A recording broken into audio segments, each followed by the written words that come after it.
This is a tie-down video. Lots of comments have come up. I use direct, as you can see here, probably 90% of the time. Typically because we use 4 points. I'll use this Bobcat and that paver as an example. All 4 corners are tied. There's a tie-down point on a Bobcat. There's the other one. There's the one on the paver. Then there's rings on the front there.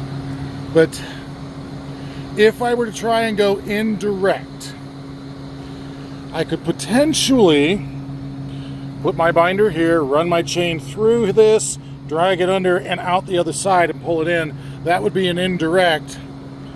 It might work. I don't know that I would get it tight enough and be able to pull it the way I need to do that. And then we go with the Bobcat, or the front of the Bobcat here, because there's our tie-down point. And so I could potentially loop the chain right over the attachment point here, but is that really going to secure the front of this machine? I don't think so. And that's the part of the reason I use indirect. Or I'm sorry, I use direct, not indirect. And then with the case of the paver here, it's this pocket, right? That's our tie-down point.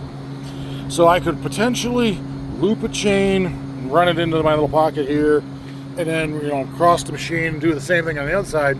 But again, am I really going to get the points I need to do that? So direct it is. And then here's my D-ring up here, right? There's my other one over there on that side of the machine.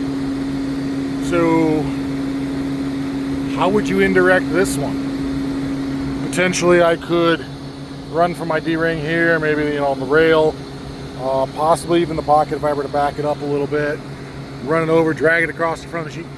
And again, is that really going to hold the machine down? I'm not sure. So that's why we use direct.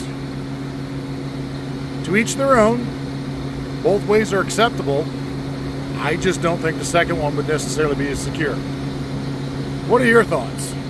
And of course, say hi, see Tiny Truck.